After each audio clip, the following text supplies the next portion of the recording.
Shirley Mae Jones entered the world on March 31, 1934, in Charleroi, Pennsylvania. She was raised nearby in the little town of Smithen, far from the glamour and bright lights of Hollywood.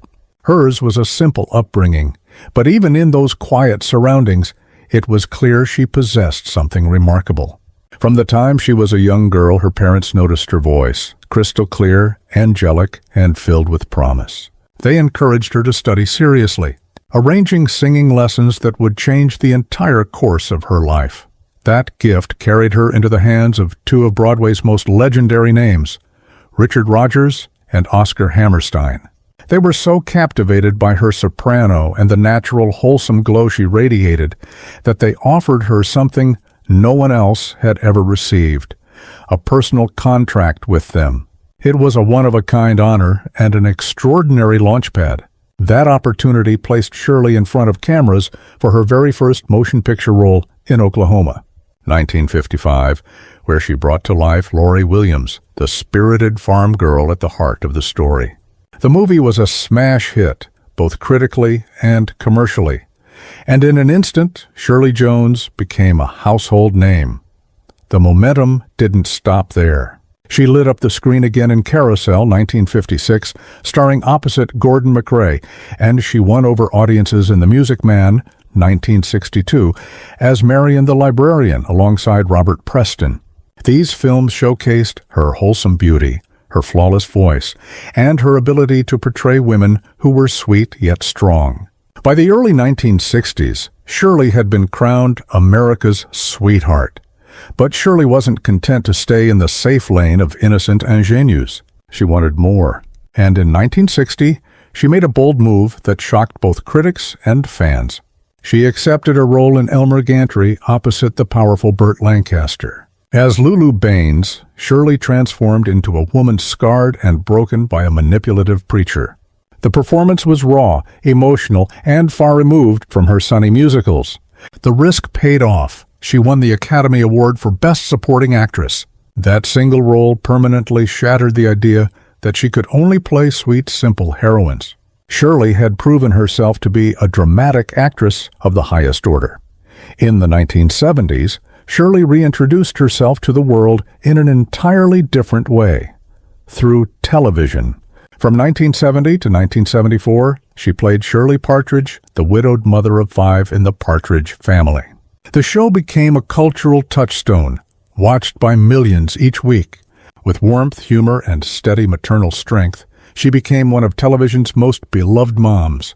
And through the show, she also reached younger generations who hadn't known her from the movie musicals. Shirley never shied away from reinvention.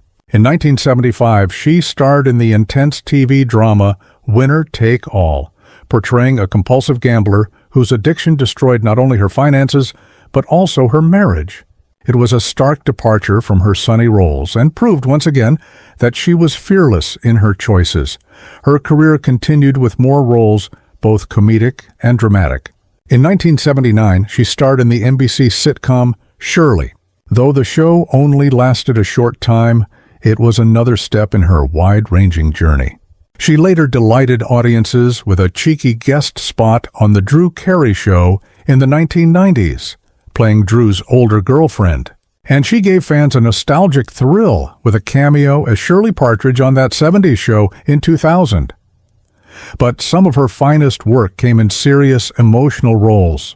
In the TV movie There Were Times, Dear, she portrayed a devoted wife watching her husband slip away to Alzheimer's disease.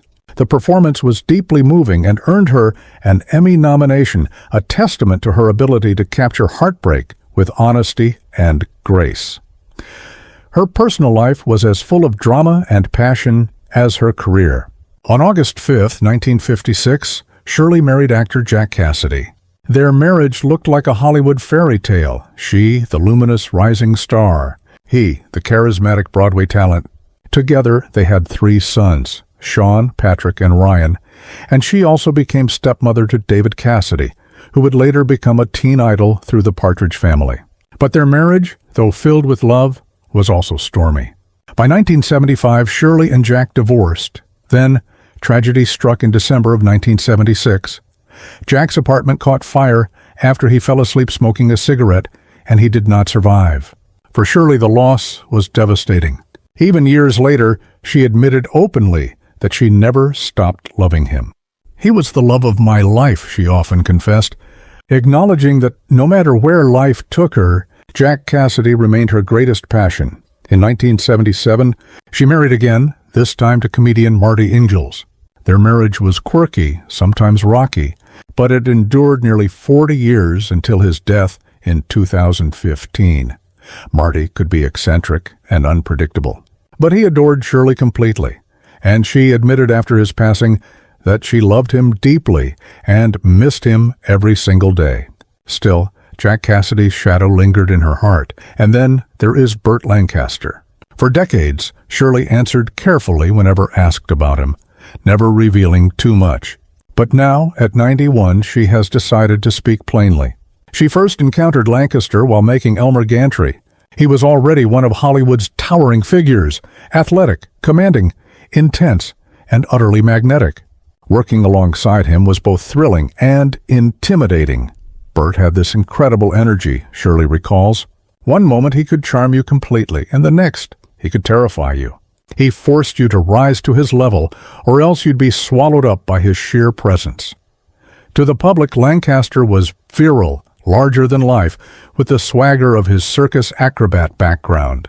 But Shirley saw another side, guarded, sometimes brooding, and deeply aware of his own place in the world.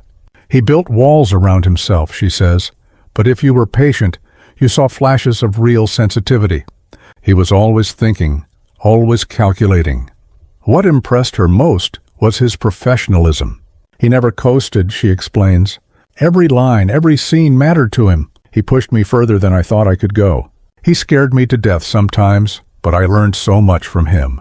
And yes, there was also personal fascination. Burt could fill a room just by walking in, she admits. Of course, he was strikingly handsome, but it wasn't just that.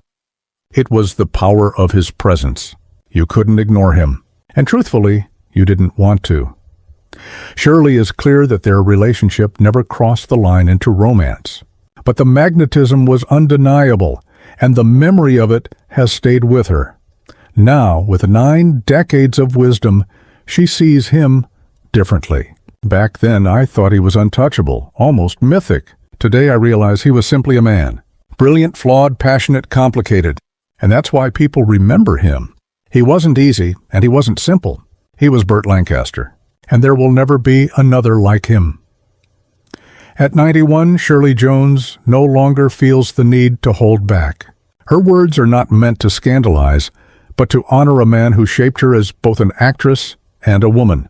Her reflections on Burt Lancaster remind us that Hollywood's golden age wasn't just about the glamour on screen. It was about the extraordinary, complicated people behind it, and as Shirley shares her truth, she leaves us with the kind of rare honesty that only comes with time. Admiration for a man who inspired her, gratitude for the lessons he left, and the clear-eyed wisdom of a woman who has lived, loved, lost, and survived it all.